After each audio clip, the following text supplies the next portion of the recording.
Introduction to Sociology, 3rd edition, an OpenStax textbook. This free audiobook is a public service of Los Angeles Harbor College. Register for in-person and online courses today by visiting www.lahc.edu. You can find this audiobook anywhere you listen to podcasts, including Spotify, YouTube, Apple Podcasts, and more. Chapter 1. An Introduction to Sociology.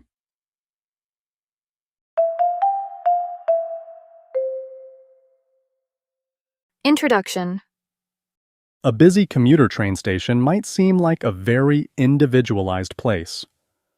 Tens of thousands or hundreds of thousands of strangers flow through with a singular purpose: to get where they need to go.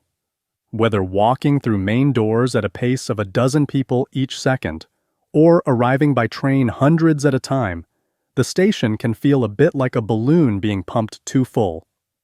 Throngs of people cluster in tight bottlenecks until they burst through corridors and stairways and tunnels to reach the next stage of their journey. In some stations, walking against the crowd can be a tedious, nearly impossible process, and cutting across a river of determined commuters can be almost dangerous. Things are fast, relentless, and necessary. But are those 100,000 or 500,000, or in the case of Tokyo's Shinjuku Station, 3.5 million people really acting individually? It may seem surprising, but even with those numbers, strangers from across cities can sync up on the same schedules, use the same doors, take one leg of the trip together every day before separating into different directions. After just a few months, faces can become familiar and senses can be tuned. An experienced commuter can tell where another person is going according to their pace and whatever announcement just went out. They may slow up a bit to let the other person pass, or hold a door open just a bit longer than usual, certain that someone will grab the handle behind them. Many regulars don't need to check the schedule board. They sense whether a train is running late or whether a track has changed simply by the movement of the crowd. And then the customs develop: which side to walk on, how fast to go, where to stand, how much space to leave between people on the escalator. When you board early, which seat should you take? When you see someone running for the train, do you jam the closing door with your foot? How does the crowd treat people who ask for food or money? What's the risk level in telling someone to be quiet? Very few of these behaviors are taught. None are written down. But the transit hub, that pocket of constant flow, is an echo of its society.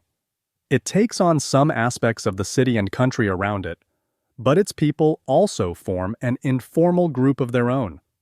Sociologists, as you will learn, may study these people. Sociologists may seek to understand how they feel about their trip, be it proud or annoyed or just plain exhausted.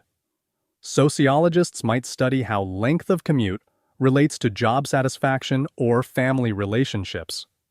They may study the ways that conditions of a train station affect attitudes about government, or how the difficulty of commuting may lead people to relocate.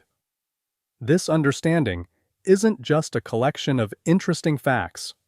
It can influence government policy and spending decisions, employer interventions, and healthcare practices. The work sociologists do to understand our society, and the work you will do in learning about it, is meaningful to our lives and our futures.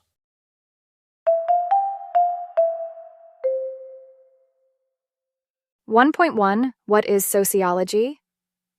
Learning objectives.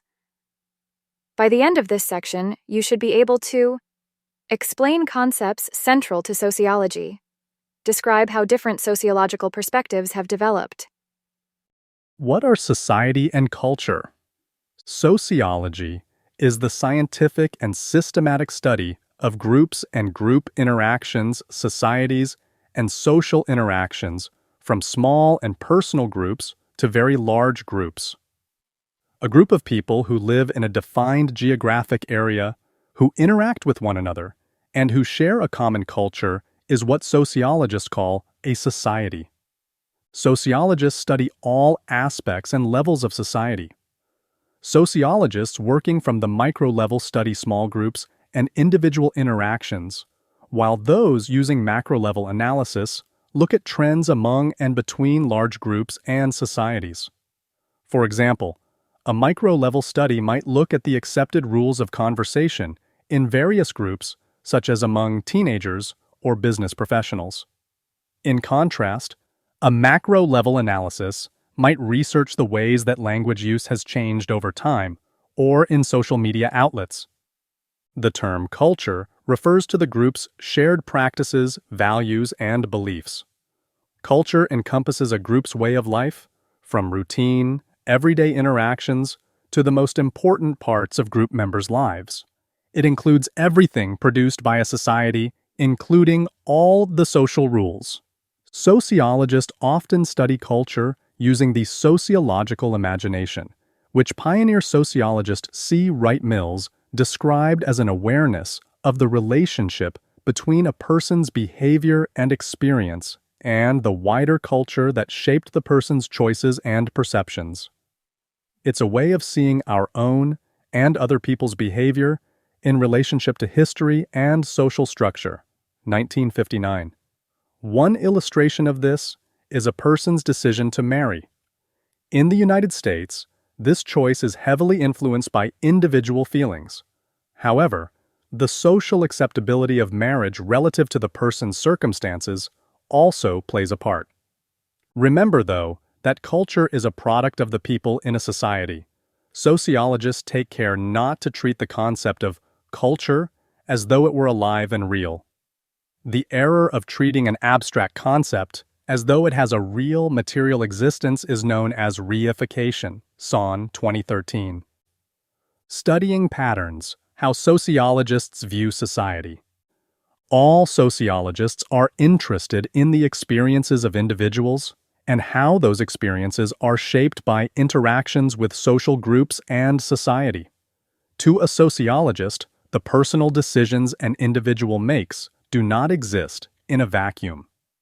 Cultural patterns, social forces, and influences put pressure on people to select one choice over another. Sociologists try to identify these general patterns by examining the behavior of large groups of people living in the same society and experiencing the same societal pressures. Consider the changes in U.S. families. The typical family in past decades consisted of married parents living in a home with their unmarried children. Today, the percent of unmarried couples, same-sex couples, single-parent and single-adult households is increasing, as well as is the number of expanded households, in which extended family members, such as grandparents, cousins, or adult children, live together in the family home. While 15 million mothers still make up the majority of single parents, 3.5 million fathers are also raising their children alone. Increasingly, single people and cohabitating couples are choosing to raise children outside of marriage through surrogates or adoption. Some sociologists study social facts, the laws, morals, values, religious beliefs, customs, fashions, rituals, and cultural rules that govern social life, that may contribute to these changes in the family. Do people in the United States view marriage and family differently over the years? Do they view them differently than Peruvians? Do employment and economic conditions play a role in families?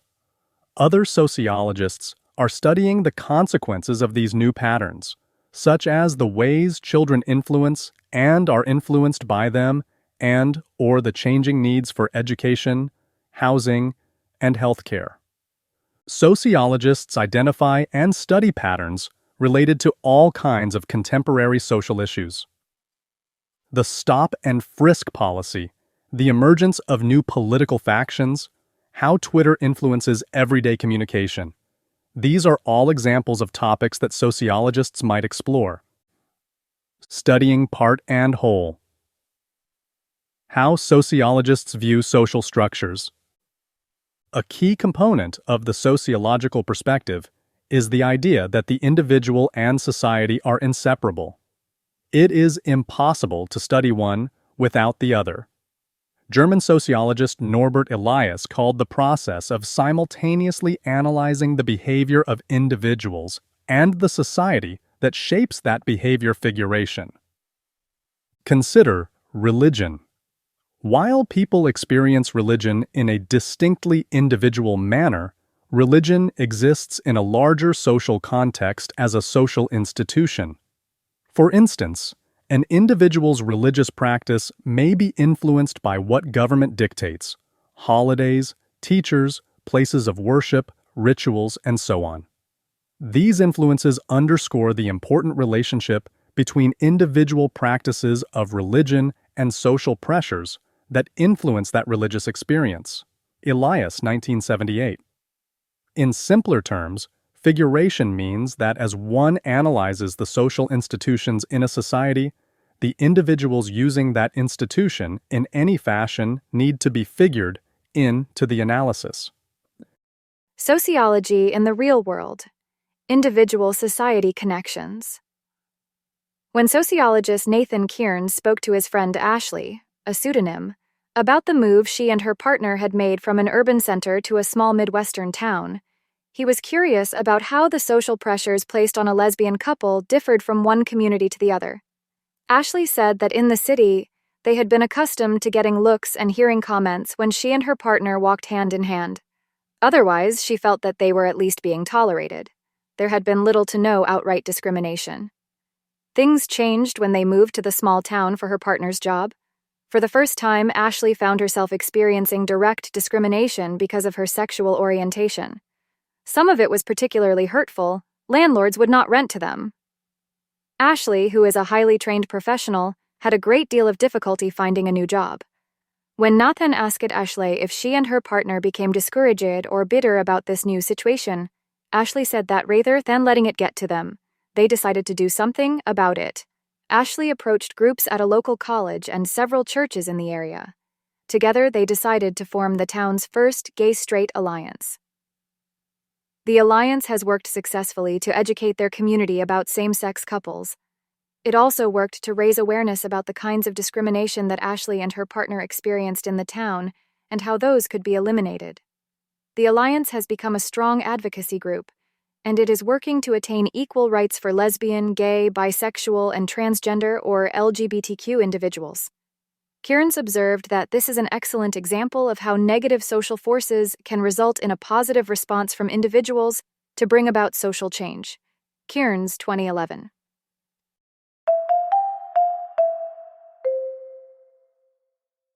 (1.2) The History of Sociology. Learning objectives. By the end of this section, you should be able to explain why sociology emerged when it did. Describe how sociology became a separate academic discipline. For millennia, people have been fascinated by the relationships between individuals and societies.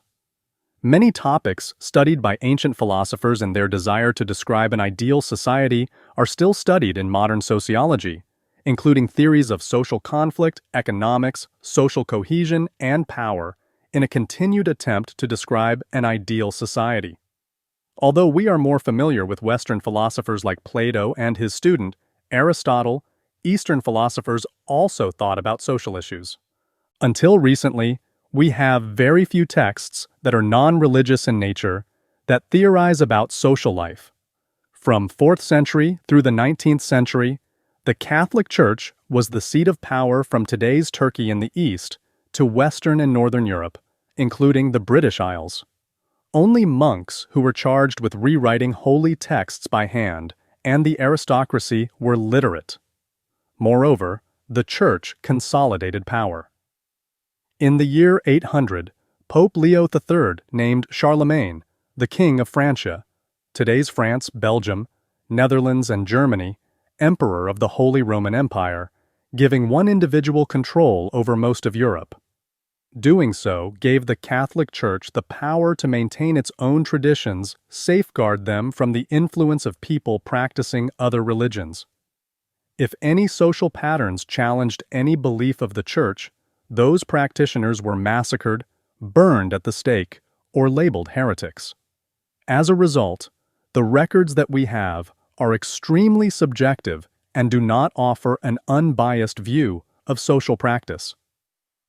In the 13th century, Ma Tuanlin, a Chinese historian, was the first to record, in his seminal encyclopedia titled General Study of Literary Remains, the social dynamics underlying and generating historical development. In the 14th century, the Tunisian historian Ibn Khaldun set the foundation for both modern sociology and economics. Khaldun proposed a theory of social conflict and provided a comparison of nomadic and sedentary life, an analysis of political economy, and a study connecting a tribe's social cohesion to its capacity for power. Khaldun often challenged authorities. As sociologists continue to study and report on social issues and problems, they often find themselves in the center of controversy. From 1347 to 1522, the bubonic plague ravaged Europe, killing up to 35% of population. The plague dealt a major blow to the credibility of the Catholic Church. Out of this chaos emerged the work of Copernicus, Galileo, Leonardo, Newton, Linnaeus, and other philosophers, whose work sometimes contradicted church teachings. Events once held to be the product of the divine hand could be analyzed by human reason and observation, and could be explained by scientific, testable, and retestable hypotheses. As literacy spread through conquests and colonization, more records and literature became available for sociologists and historians to put social puzzles together. In the 18th century, Enlightenment philosophers developed general principles that could be used to explain social life. Thinkers such as John Locke, François-Marie Arouet, Voltaire, Immanuel Kant, and Thomas Hobbes responded to what they saw as social ills by writing on topics that they hoped would lead to social reform. Mary Wollstonecraft, 1759 to 1797, wrote about women's conditions in society. Like Harriet Martineau and Jane Addams, her works were long ignored by the male academic structure, but since the 1970s, Wollstonecraft has been widely considered the first feminist thinker of consequence. Ideas about economic systems, the family, health and hygiene, national offense and defense were among the many concerns of social life. The early 19th century saw great changes with the Industrial Revolution, increased mobility, and new kinds of employment. It was also a period of increased trade, travel, and globalization that exposed many people, for the first time, to societies and cultures other than their own. Millions of people moved into cities, and many people turned away from their traditional religious beliefs. Ideas spread rapidly, groups were created, political decisions became public decisions. Among a new generation of philosophers, there were some who believed they could make sense of it all. Creating a discipline. European theorists. Auguste Comte, 1798 to 1857. The term sociology was first coined in 1780 by the French essayist Emmanuel Joseph Sieyès in an unpublished manuscript. In 1838, the term was reintroduced by Auguste Comte. Comte originally studied to be an engineer, but later became a pupil of social philosopher Claude-Henri de Rouvroy, Comte de Saint-Simon. They both thought that social scientists could study society using the same scientific methods utilized in natural sciences. Comte also believed in the potential of social scientists to work toward the betterment of society. He held that once scholars identified the laws that governed society, sociologists could address problems such as poor education and poverty. Comte named the scientific study of social patterns positivism. He described his philosophy in a series of books called The Course in Positive Philosophy, 1830 to 1842, and A General View of Positivism, 1848. He believed that revealing the laws by which societies and individuals interact would usher in a new positivist age of history. While the field and its terminology have grown, sociologists still believe in the positive impact of their work. Harriet Martineau, 1802 to 1876. Harriet Martineau introduced sociology to English-speaking scholars through her translation of Comte's writing from French to English. She was an early analyst of social practices, including economics, social class, religion, suicide, government, and women's rights. Her career began with Illustrations of Political Economy, a work educating ordinary people about the principles of economics. She later developed the first systematic methodological international comparisons of social institutions in two of her most famous sociological works, Society in America, 1837, and Retrospect of Western Travel, 1838. Martineau found the workings of capitalism at odds with the professed moral principles of people in the United States. She pointed out the faults with the free enterprise system in which workers were exploited and impoverished while business owners became wealthy. She further noted that the belief that all are created equal was inconsistent with the lack of women's rights. Much like Mary Wollstonecraft, Martineau was often discounted in her own time because academic sociology was a male-dominated profession. Karl Marx, 1818 to 1883. Karl Marx was a German philosopher and economist. In 1848, he and Friedrich Engels co-authored the Communist Manifesto.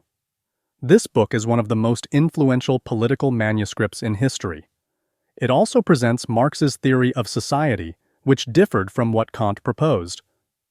Marx rejected Kant's positivism. He believed that societies grew and changed as a result of the struggles of different social classes over the means of production. At the time, he was developing his theories.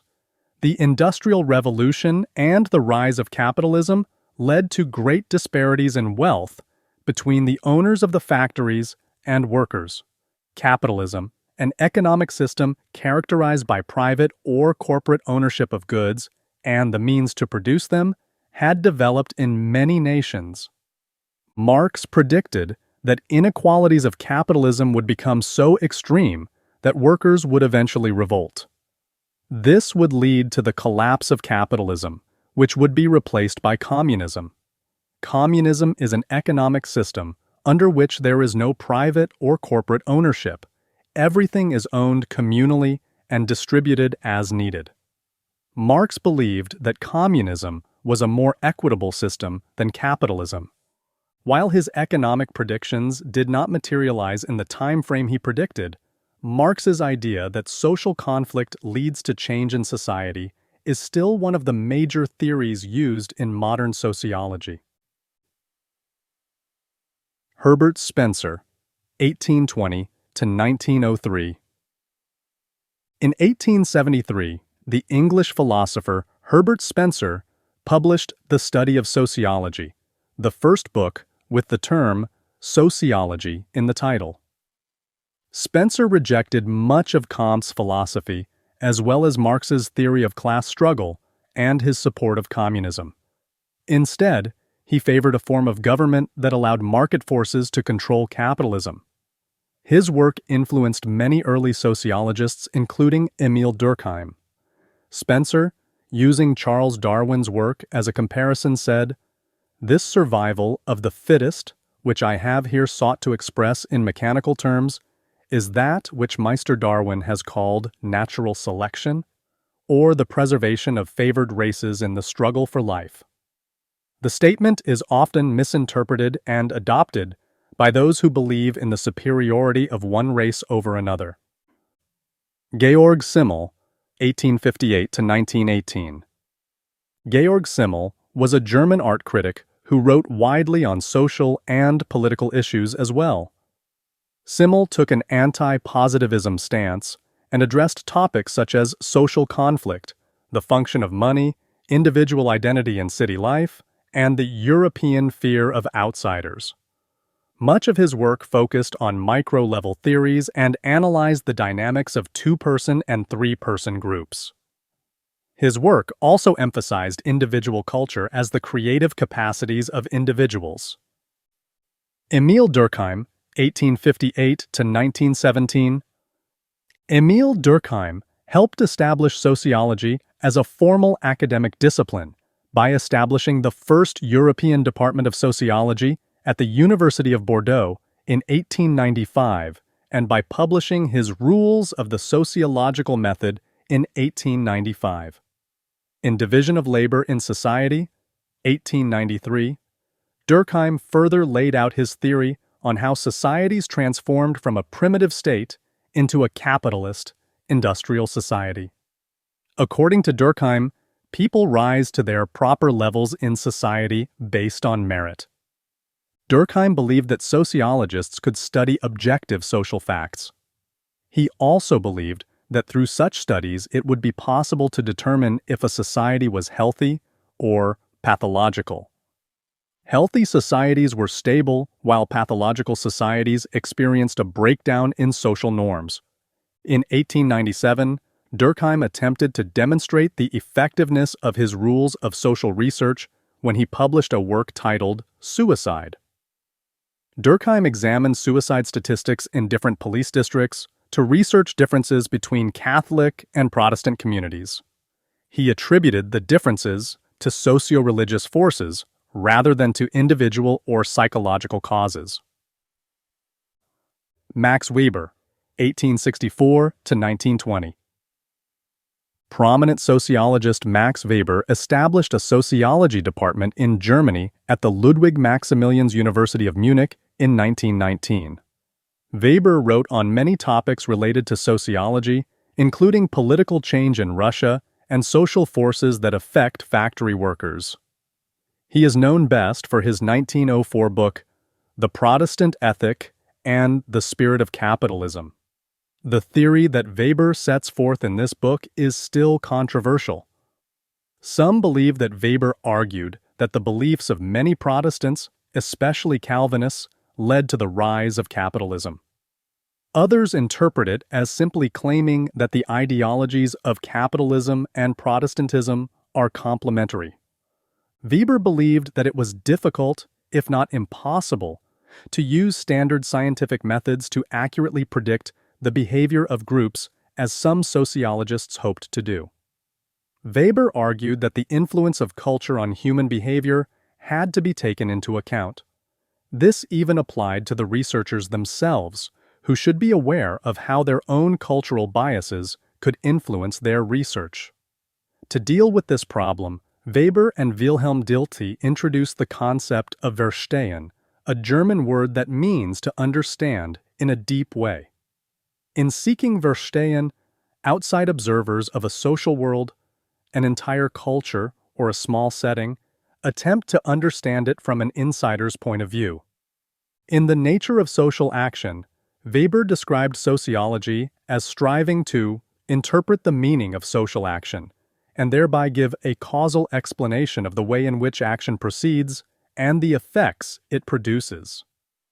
He and other like-minded sociologists proposed a philosophy of anti-positivism, whereby social researchers would strive for subjectivity as they work to represent social processes, cultural norms, and societal values.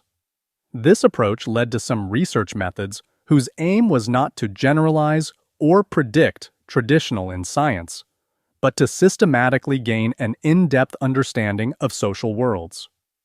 The different approaches to research based on positivism or anti-positivism are often considered the foundation for the differences found today between quantitative sociology and qualitative sociology. Quantitative sociology uses statistical methods, such as surveys with large numbers of participants. Researchers analyze data using statistical techniques to see if they can uncover patterns of human behavior. Qualitative sociology seeks to understand human behavior by learning about it through in-depth interviews, focus groups, and analysis of content sources, like books, magazines, journals, and popular media. Social policy and debate. Should we raise the minimum wage? During his hard-fought 2020 campaign, President Joe Biden promised Americans that he would raise the federal minimum wage. Opponents of raising the minimum wage argue that some workers would get larger paychecks while others would lose their jobs, and companies would be less likely to hire new workers because of the increased cost of paying them. Biden and other proponents of raising the minimum wage contend that some job loss would be greatly offset by the positive effects on the standard of living of low-wage workers and reducing the income gap between the rich and poor. Sociologists may consider the minimum wage issue from differing perspectives as well. How much of an impact would a minimum wage raise have for a single mother? Some might study the economic effects, such as her ability to pay bills and keep food on the table. Others might look at how reduced economic stress could improve family relationships. Some sociologists might research the impact on the status of small business owners. These could all be examples of public sociology, a branch of sociology that strives to bring sociological dialogue to public forums. The goals of public sociology are to increase understanding of the social factors that underlie social problems and assist in finding solutions. According to Michael Burawoy, 2005, the challenge of public sociology is to engage multiple publics in multiple ways. Applying the discipline. American theorists and practitioners. In the early 1900s, sociology reached universities in the United States. William Sumner held the first professorship in sociology, Yale University. Franklin Giddings was the first full professor of sociology, Columbia University. And Albion Small wrote the first sociology textbook. Early American sociologists tested and applied the theories of the Europeans and became leaders in social research. Lester Ward, 1841 to 1913, developed social research methods and argued for the use of the scientific method and quantitative data to show the effectiveness of policies. In order for sociology to gain respectability in American academia, social researchers understood that they must adopt empirical approaches.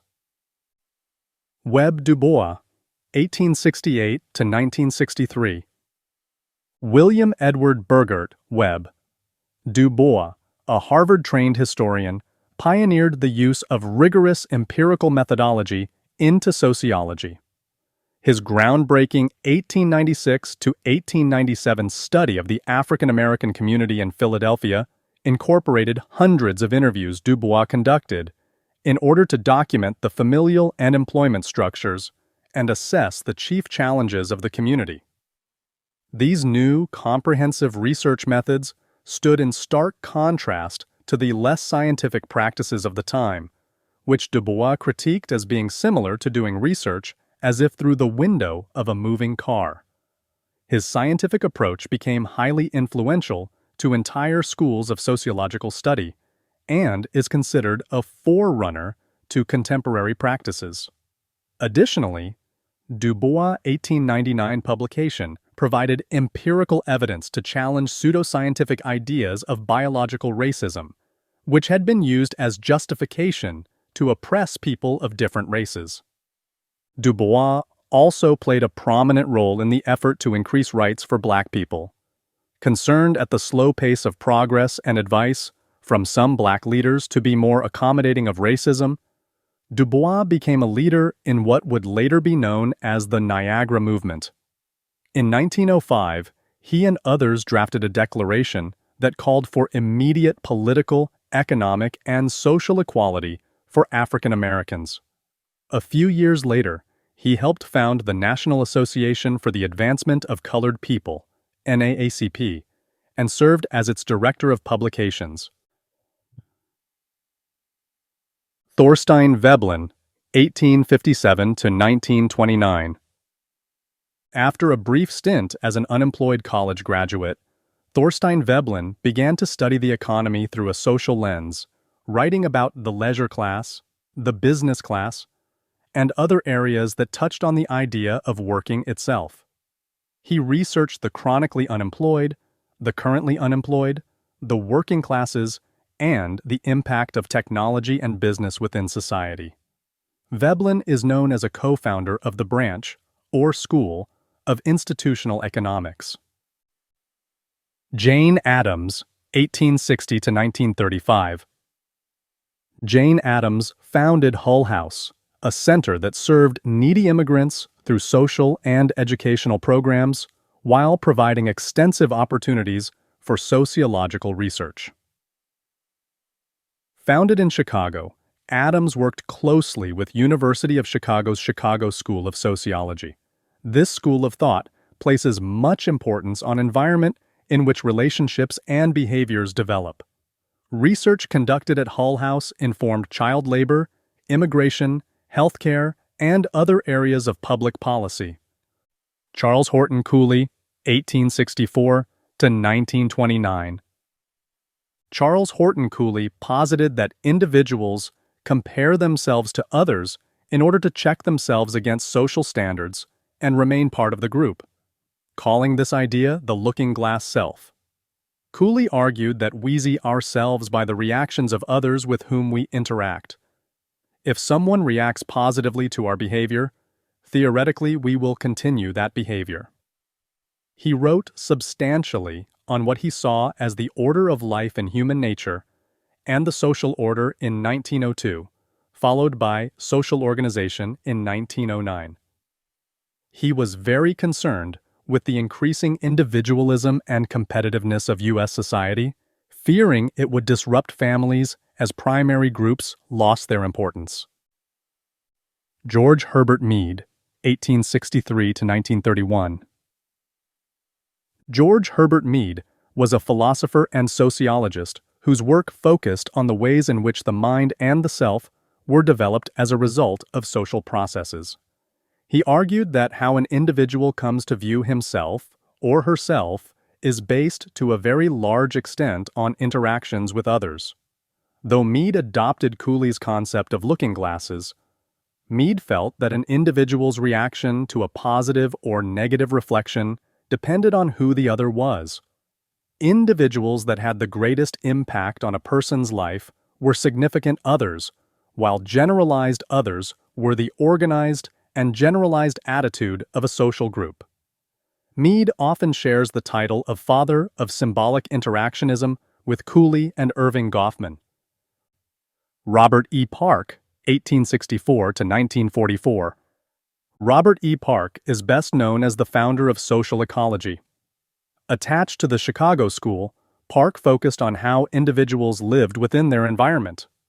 One of the first sociologists to focus on ethnic minorities, he wrote on the Belgian oppression of the Congolese. When he returned to the U.S., he and Ernest Burgess researched the inner city to show that no matter who lived there, social chaos was prevalent. As such, it was not the residents who caused the chaos, but the environment.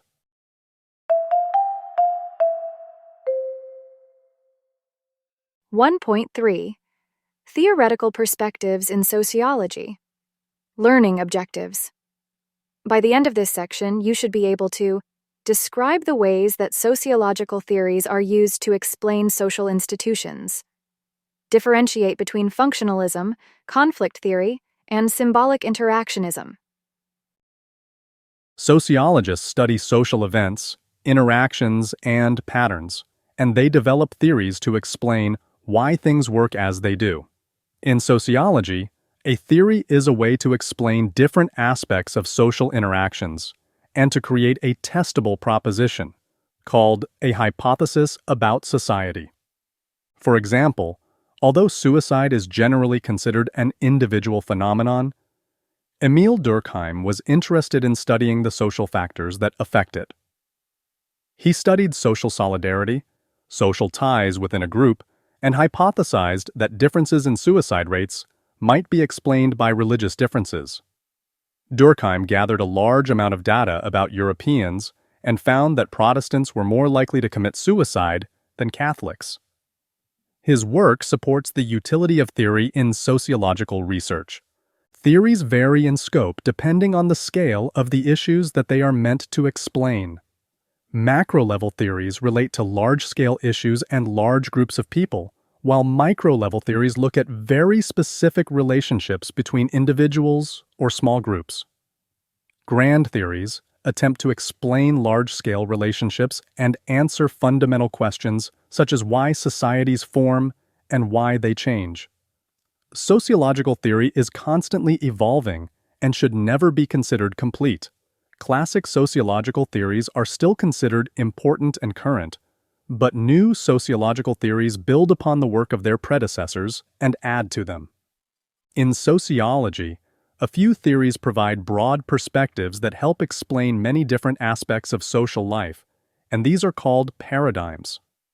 Paradigms are philosophical and theoretical frameworks used within a discipline to formulate theories, generalizations, and the experiments performed in support of them.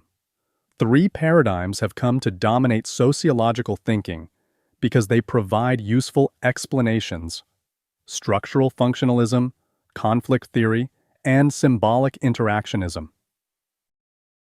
Table 1.1.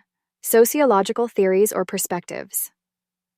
Different sociological perspectives enable sociologists to view social issues through a variety of useful lenses. Let's explore some examples. The sociological theory of structural functionalism utilizes a macro or mid-level of analysis. It focuses on the way each part of society functions together to contribute to the functioning of the whole. As an analogy, consider how each organ works to keep your body healthy. Or not. This paradigm might ask questions like, how does education work to transmit culture? The sociological theory of conflict theory utilizes a macro level of analysis. It focuses on the way inequities and inequalities contribute to social, political, and power differences and how they perpetuate power. As an analogy, consider a game where the ones with the most toys win and they will change the rules to the games to keep winning. This paradigm might ask questions like, does education transmit only the values of the most dominant groups? The sociological theory of symbolic interactionism utilizes a micro level of analysis. It focuses on the way one-on-one interactions and communications behave.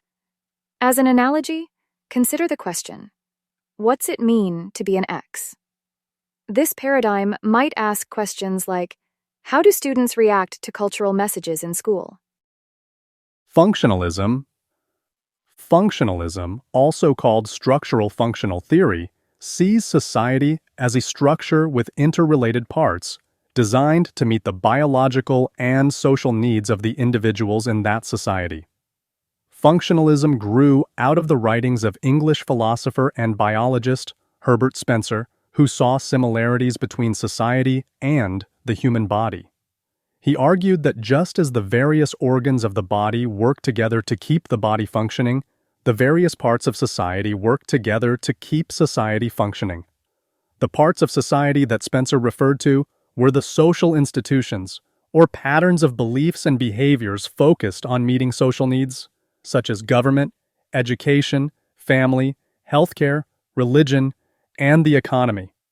Emile Durkheim applied Spencer's theory to explain how societies change and survive over time. Durkheim believed that society is a complex system of interrelated and interdependent parts that work together to maintain stability, and that society is held together by shared values, languages, and symbols. He believed that to study society, a sociologist must look beyond individuals to social facts such as laws, morals, values, religious beliefs, customs, fashion, and rituals, which all serve to govern social life. Alfred Radcliffe Brown, 1881 to 1955, a social anthropologist, defined the function of any recurrent activity as the part it played in social life as a whole, and therefore the contribution it makes to social stability and continuity. In a healthy society, all parts work together to maintain stability, a state called dynamic equilibrium by later sociologists such as Parsons, 1961. Durkheim believed that individuals may make up society, but in order to study society, sociologists have to look beyond individuals to social facts. Each of these social facts serves one or more functions within a society. For example, one function of a society's laws may be to protect society from violence, while another is to punish criminal behavior, while another is to preserve public health. Another noted structural functionalist, Robert Merton, 1910 to 2003, pointed out that social processes often have many functions. Manifest functions are the consequences of a social process that are sought or anticipated, while latent functions are the unsought consequences of a social process. A manifest function of a college education, for example, includes gaining knowledge, preparing for a career, and finding a good job that utilizes that education. Latent functions of your college years include meeting new people, participating in extracurricular activities, or even finding a spouse or partner. Another latent function of education is creating a hierarchy of employment based on the level of education attained. Latent functions can be beneficial, neutral, or harmful. Social processes that have undesirable consequences for the operation of society are called dysfunctions. In education, examples of dysfunction include getting bad grades, truancy, dropping out, not graduating, and not finding suitable employment. Criticism. One criticism of the structural functional theory is that it can't adequately explain social change even though the functions are processes. Also, problematic is the somewhat circular nature of this theory. Repetitive behavior patterns are assumed to have a function, yet we profess to know that they have a function only because they are repeated. Furthermore, dysfunctions may continue even though they don't serve a function, which seemingly contradicts the basic premise of the theory. Many sociologists now believe that functionalism is no longer useful as a macro-level theory, but that it does serve a useful purpose in some mid-level analyses. Big picture.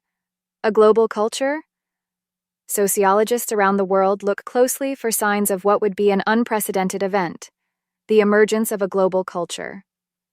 In the past, empires such as those that existed in China, Europe, Africa, and Central and South America linked people from many different countries, but those people rarely became part of a common culture.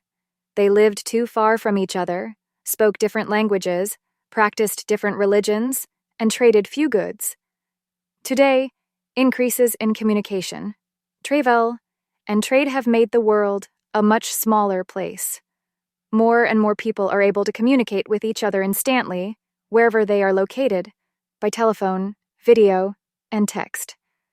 They share movies, television shows, music, games, and information over the internet. Students can study with teachers and pupils from the other side of the globe.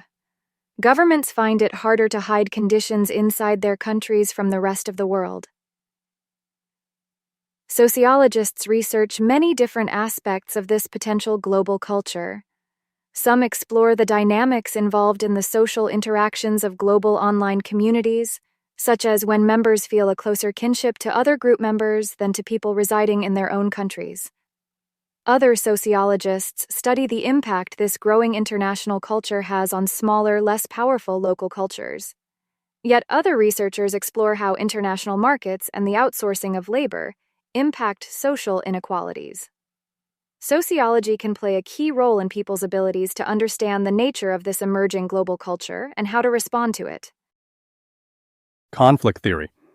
Conflict theory looks at society as a competition for limited resources. This perspective is a macro-level approach most identified with the writings of German philosopher and economist Karl Marx, who saw society as being made up of individuals in different social classes who must compete for social, material, and political resources such as food and housing, employment, education, and leisure time. Social institutions like government, education, and religion reflect this competition in their inherent inequalities and help maintain the unequal social structure. Some individuals and organizations are able to obtain and keep more resources than others, and these winners use their power and influence to maintain social institutions. The perpetuation of power results in the perpetuation of oppression. Several theorists suggested variations on this basic theme, like Polish-Austrian sociologist Ludwig Gumplowicz, who expanded on Marx's ideas by arguing that war and conquest are the bases of civilizations. He believed that cultural and ethnic conflicts led to states being identified and defined by a dominant group that had power over other groups. German sociologist Max Weber agreed with Marx, but also believed that in addition to economic inequalities, inequalities of political power and social structure cause conflict. Weber noted that different groups were affected differently based on education, race, and gender, and that people's reactions to inequality were moderated by class differences and rates of social mobility, as well as by perceptions about the legitimacy of those in power. A reader of Marx, Georg Simmel, believed that conflict can help integrate and stabilize a society. He said that the intensity of the conflict varies depending on the emotional involvement of the parties, the degree of solidarity within the opposing groups, and the clarity and limited nature of the goals.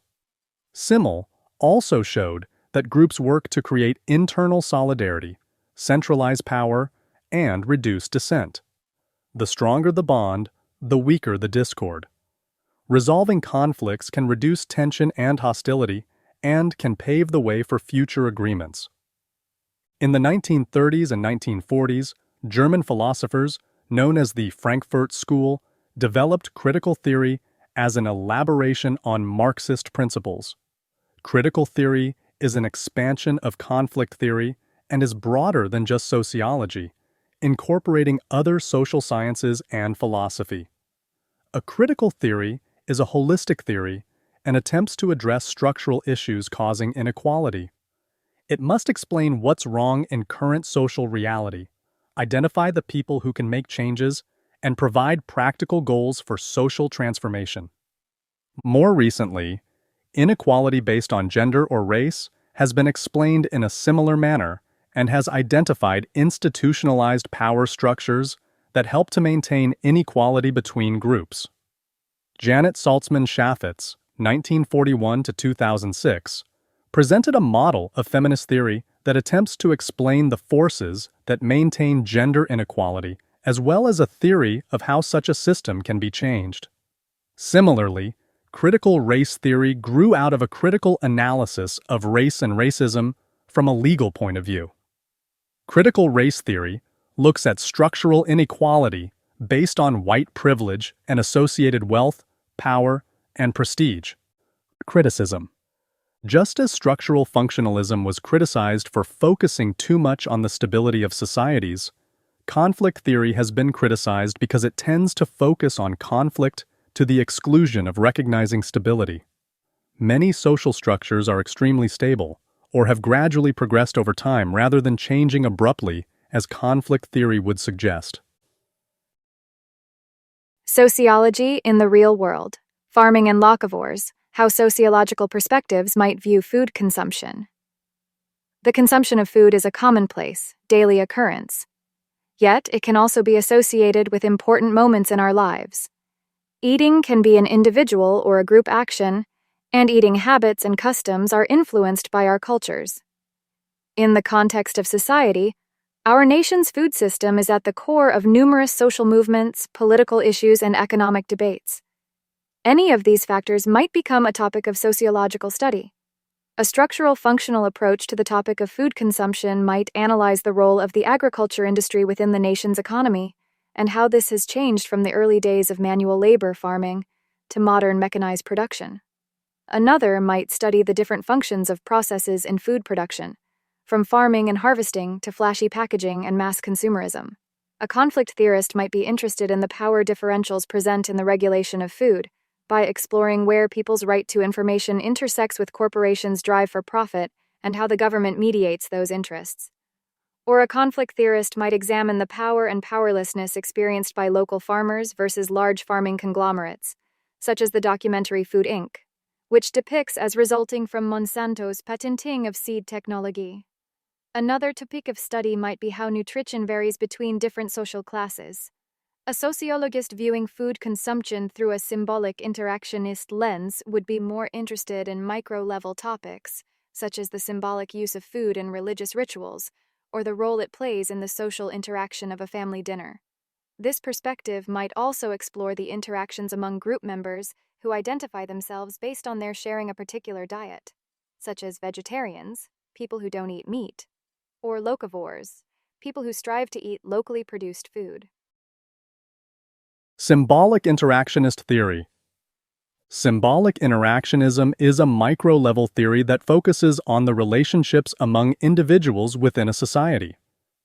Communication, the exchange of meaning through language and symbols, is believed to be the way in which people make sense of their social worlds.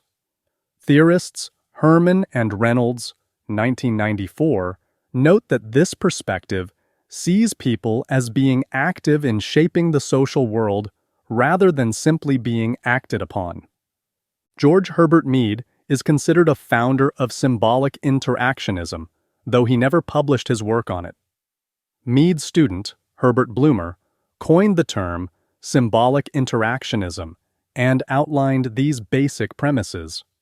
Humans interact with things based on meanings ascribed to those things. The ascribed meaning of things comes from our interactions with others and society. The meanings of things are interpreted by a person when dealing with things in specific circumstances. If you love books, for example, a symbolic interactionist might propose that you learned that books are good or important in the interactions you had with family, friends, school, or church. Maybe your family had a special reading time each week. Getting your library card was treated as a special event, or bedtime stories were associated with warmth and comfort. Social scientists who apply symbolic interactionist thinking look for patterns of interaction between individuals. Their studies often involve observation of one-on-one interactions. For example, while a conflict theorist studying a political protest might focus on class difference, a symbolic interactionist would be more interested in how individuals in the protesting group interact, as well as the signs and symbols protesters use to communicate their message. The focus on the importance of symbols in building a society led sociologists like Irving Goffman, 1922 to 1982, to develop a technique called dramaturgical analysis. Goffman used theater as an analogy for social interaction and recognized that people's interactions showed patterns of cultural scripts. He argued that individuals were actors in a play.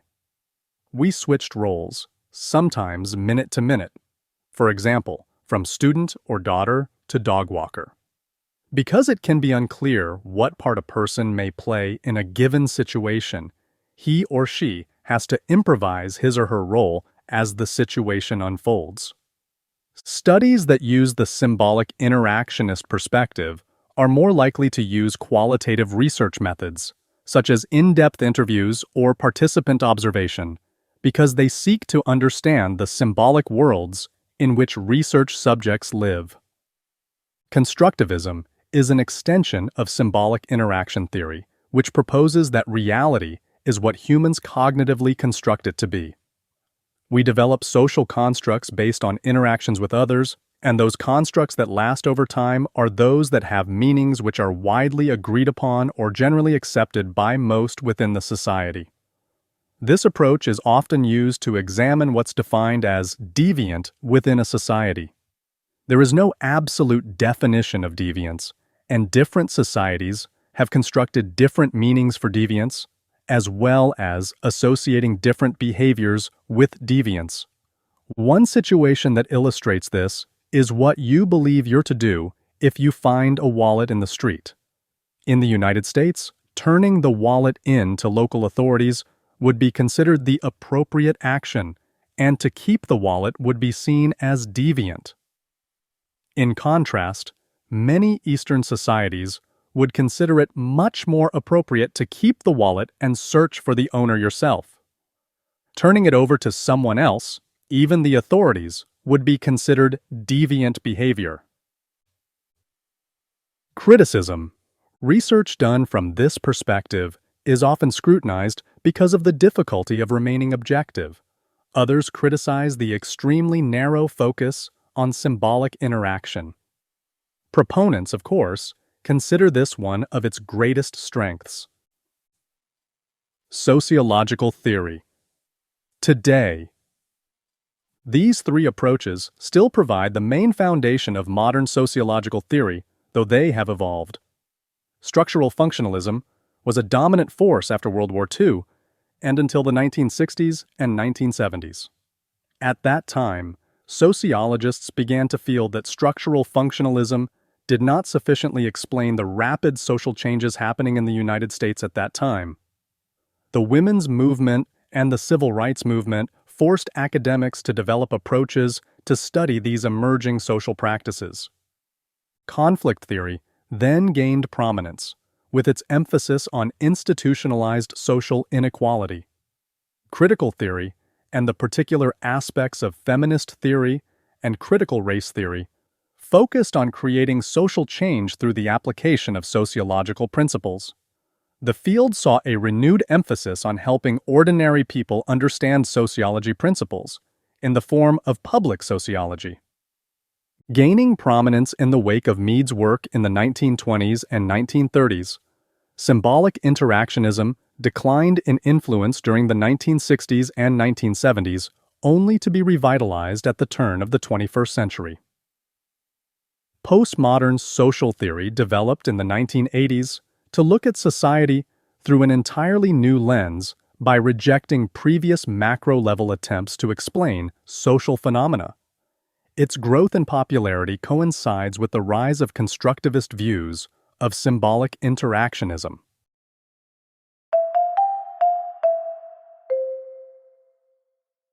(1.4) Why study sociology? Learning objectives. By the end of this section, you should be able to explain why it is worthwhile to study sociology, identify ways sociology is applied in the real world. When Elizabeth Eckford tried to enter Central High School in Little Rock, Arkansas, in September 1957, she was met by an angry crowd and was turned away by authorities. But she knew she had the law on her side. 3 years earlier, in the landmark Brown versus the Board of Education decision, the U.S. Supreme Court had overturned 21 state laws that allowed black and white people to be taught in separate school systems as long as the school systems were equal. The decision was nothing short of momentous, not only for education, but for a number of other segregation and discrimination issues that have lasted into this decade. And in that momentous decision, the Supreme Court cited the research of the husband and wife team of social scientists Kenneth and Mamie Clark as evidence that segregation generates in minority students a feeling of inferiority. In the doll test, for example, the Clarks showed children 4 dolls, 2 with white skin and yellow hair, and 2 with brown skin and black hair. When asked which doll they preferred, the majority of black children chose the doll with the light-skinned doll, and they assigned positive characteristics to it. Most of the black children discarded the doll with the brown skin, the one that had a closer resemblance to themselves. When asked to choose the doll that looked like them, many children left the room, started to cry, and/or became depressed. The Clarks' research contributed to the Supreme Court's conclusion that separate but equal was damaging to students, and that separate facilities are unequal. Sociology and a better society. Since it was first founded, many people interested in sociology have been driven by the scholarly desire to contribute knowledge to this field, while others have seen it as a way not only to study society, but also to improve it. Besides desegregation, sociology has played a crucial role in many important social reforms, such as equal opportunity for women in the workplace, improved treatment for individuals with mental illnesses or learning disabilities, increased accessibility, and accommodation for people with physical disabilities, the right of native populations to preserve their land and culture, and prison system reforms. The predominant American sociologist, the late Peter L. Berger, 1929-2017, in his 1963 book, Invitation to Sociology. A humanistic perspective describes a sociologist as someone concerned with understanding society in a disciplined way. He asserts that sociologists have a natural interest in the monumental moments of people's lives, as well as a fascination with banal, everyday occurrences. Berger also describes the aha moment when a sociological theory becomes applicable and understood.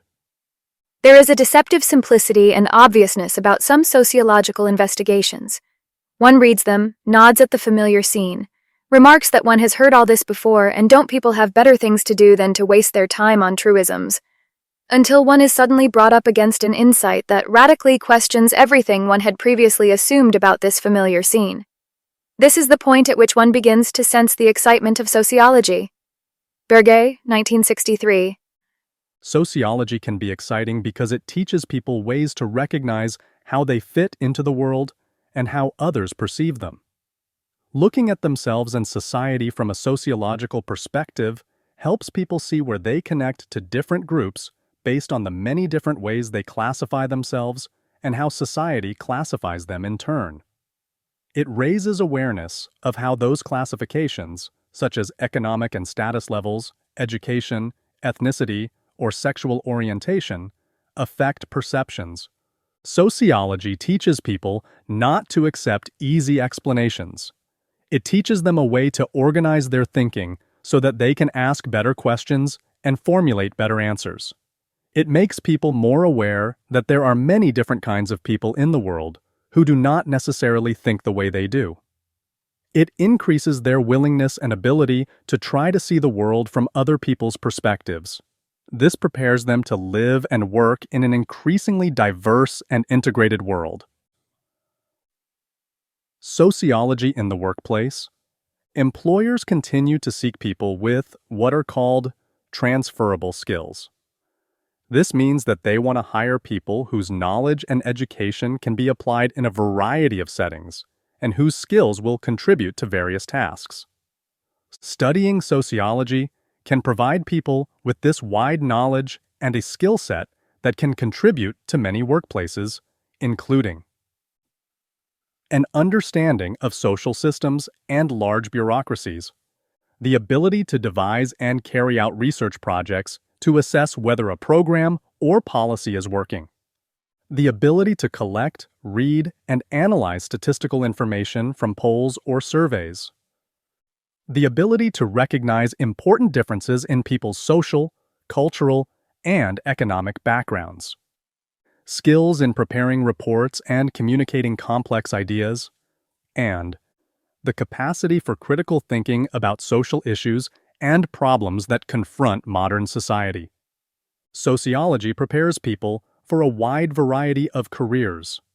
Besides actually conducting social research or training others in the field, people who graduate from college with a degree in sociology are hired by government agencies and corporations in fields such as social services, counseling, for example, family planning, career, substance abuse, community planning, health services, marketing, market research, and human resources. Even a small amount of training in sociology can be an asset in careers like sales, public relations, journalism, teaching, law, and criminal justice.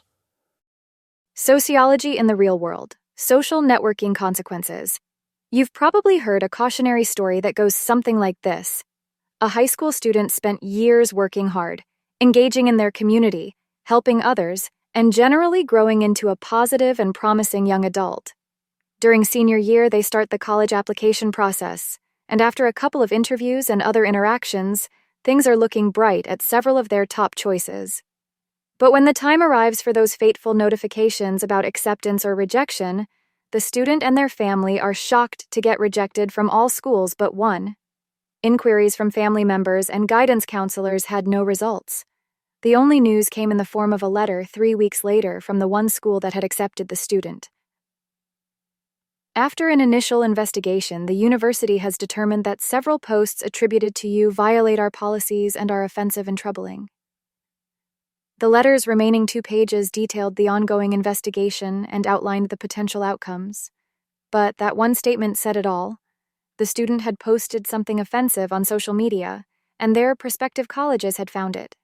2 years earlier, at the beginning of sophomore year, the student had posted 2 comments and a meme that mocked a classmate who had been assaulted at a party. Even thought the student had removed them within a few days, the posts lived on in other forums and on a few friends' pages. There was also the possibility that someone had screen grabbed them. While social media posts are protected forms of speech in relation to the government, colleges can review them as they evaluate applicants. Employers can do the same, as can romantic partners or even volunteer organizations. You may believe that a 15-year-old's social media comments should not impact them years later. Or you may feel that someone who jokes about assault may be a risk to commit a similar act or fail to stop or report one. Sociologists may consider all of those assumptions and may seek answers or information through research to uncover the impacts, risks, tendencies, and outcomes on the different groups involved. For example, a sociologist might work to discover answers to the following questions. Is abusive speech or assault less likely to occur at colleges that screen applicants' social media posts? Do sensitivity trainings or cultural competency programs have an effect on online speech? Do colleges treat all community members equally when they discover someone has posted offensive comments or other content? Are algorithms and artificial intelligence used to detect problematic comments biased against certain people or communities? None of these questions could be answered by a single study, or even a group of them. But like the Supreme Court's use of Mamie and Kenneth Clark's research, college administrators, high school counselors, and technology companies can use the outcomes of research and analysis to make decisions or implement programs.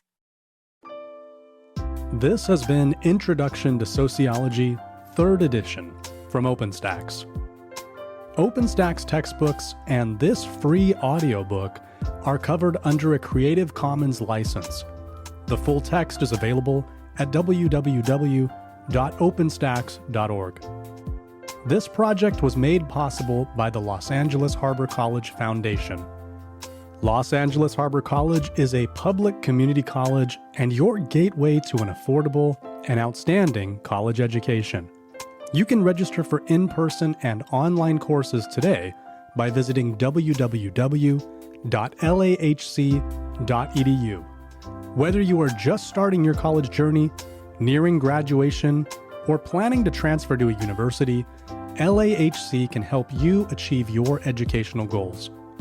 You can find this audiobook anywhere you listen to podcasts, including Spotify, YouTube, Apple Podcasts, and more.